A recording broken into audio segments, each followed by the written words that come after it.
So now you've become a member, your team is registered to one of your member leagues, and you can see the logos down here of all of our member leagues. And basically based on whatever state that you reside in, that's what league you'll be assigned to. So our league map, I can show it again down the road here, but that's the league that your team will play in. And what does that mean? So now you're a member of the Alliance, your team's registered with the league. I'm going to get into our player recognition program, something that I think is really cool and exciting of what we're doing. And then David and I will talk more about the league schedules, how do you earn points, and ultimately, how do you qualify for the national championship. On the field, this is an example of one of our league schedules. This is actually the Texas Fast Pitch League and their schedule. And something very important you'll see over here is the event type. So when you're looking on our website and you go to the league schedules, event type is going to say points only, which designates that event is somewhere where you can earn points towards your Alliance rating system. Or if it has a qualifier, that means that there are berths attached to that to the Alliance Championship Series. So something really important to see is it a points event? Does it actually have berths? All leagues will have their schedules up on their websites. I think some are finalizing that this week. So that'll give you a good example. All right, what events are out there? AGL event ID is very important, as that's how we calculate our Alliance rating system. So you want to make sure that you're paying attention to this AGL event ID when you're scoring. And I think something else I really want to point out too, you'll see this across the leagues, are the different event hosts. The Alliance is not an event company. The leagues are not event companies. What we do is we partner with event hosts, whether it's a sanctioned or unsanctioned event. Our goal is not to change your schedule. It's to tap in and amplify your existing schedule. So you'll see that across all leagues. We're utilizing existing events from different event hosts, but what brings it together is this point system that we've partnered with AGL, with Athletes Go Live on, to create this point system in our Alliance rating system. That, David and Andrew, while you're on here, I'm going to turn it over to you guys to talk a little bit of how does a team earn points. I'll let Andrew to talk about the technical side of it, and then I'll talk it from a league standpoint. Yeah, from a technical side, when a team schedules their game, they need to make sure they're selecting the opponent that is in the Alliance. So I know the Alliance, you don't want to just type the team's name because you won't get the proper points. If you're playing a really good team and you select that team, it's gonna make a difference in your points than compared to if you just type a team name in. There's a lot of different ways you can search. You can search by their AGL ID, which is listed on the Alliance website. So if you want to check the Alliance website, you can do that. Obviously, if you type in Mercado or you type in an organization with a lot of teams, it's gonna, a lot of those teams will show up. So you have to be a little bit more specific when you're searching, but there's definitely a couple of different ways you can search by AGL ID, by name, by coach's last name, so on and so forth to find it. The second part is the event ID. You need to make sure you're selecting the event and make sure you're selecting the right event.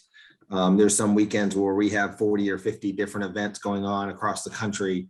So you got to make sure you select the right event. You can search by the event ID, or you can search by the event name, right? You just got to make sure you're selecting the correct event. You can't type the event name in, you have to select that event. Those are probably the two most important things. If you do that, and when you end that game, all that data from that game, the win, the loss, and all the stats will be loaded directly to the Alliance. So as far as, on your side, David, if you want to speak to, how it's going to be done on your side. I know this year we didn't really do as much with the stats, but we are going to be loading the stats. I know some folks out there have seen some of the leaderboards that we've done. I know we did it at the national championship stat leaderboards. There's going to be the availability for the Alliance this coming season to have leaderboards for the different leagues and also nationally. So who's leading the Southeast League in home runs, or who's leading the Texas Fast Pitch League in strikeouts, or who's leading the nation in RBIs. All that statistical data is going to come from you scoring and streaming your games with Athletes Go Live, making sure you're correcting the correct opponent and making sure that you're selecting the correct event, and then making sure that you're scoring and streaming those games and ending that game so the data can feed directly to the Alliance. And it's an API that we built with John, who's on the call, who's the IT folks on the Alliance side. So it's a direct feed. It's not something, we're not emailing data over, it's a direct feed. As soon as you click end game, that data is going to feed over to the Alliance and to the Alliance site. So it's important that you know how to do this. We have an onboarding staff at Athletes Go Live that can help you, guide you, give you quick start guides, make sure you understand how to do it. Just please take advantage of contacting us. I put an email in the chat for any team that needs additional help or additional information on what to do and how to do, or how to set up, and so on and so forth. So, but it's pretty awesome, and excited to be part of it. So.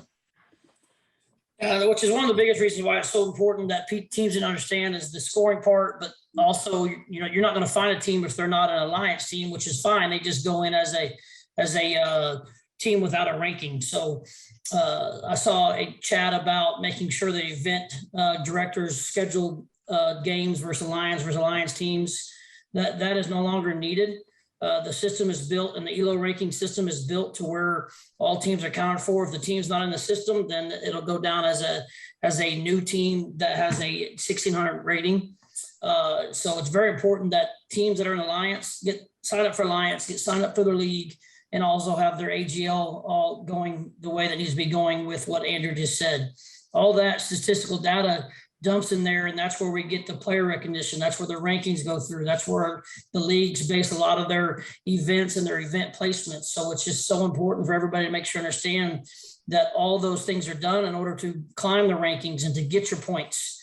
If you're playing another team from another league, the system will pick that up, and now you can get some Alliance PowerPoints, which helps tremendously when it comes in your seeding of your Alliance championships. So the more that you take advantage of scoring and streaming and taking care of that and doing all through AGL, all that data gets dumped into the system and helps your team. Now the system's built on winning, so if you're not winning, then the system's probably not going to be ranking you very high.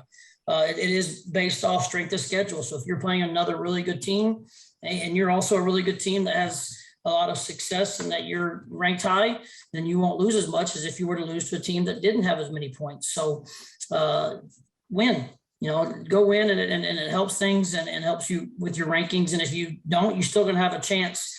A lot of leagues, a lot of championships, as long as you can earn a berth or a entry into that event, you're still going to have a chance to upset some of those teams that have higher rankings and help yourself out. And David, I want to jump in really quick. I think this is one of the biggest things, where we've advanced, I think, from the fall of last year to where we're at this year, is all leagues have adopted this one Alliance rating system. And it is based on this ELO rating system, which is used across many sports. If you want to learn more about it, it's all on the website. But just so you know, every single league scores exactly the same way. So all points are exactly the same in all 8 of our member leagues. And it is important. I think we hit on it, but just want to remind it, with your Alliance registration, everybody gets a free AGL team account as well. So, and they have the official scorekeeper program. We would highly encourage you guys to designate an official scorekeeper and get them trained up. AGL offers a ton of training on that, but that is key. You're going to see a lot. Get used to AGL event IDs, AGL team IDs, all of that you can find on our website as well. And you can search through to find a team's ID, but your Alliance ID and your AGL ID are very important numbers for you.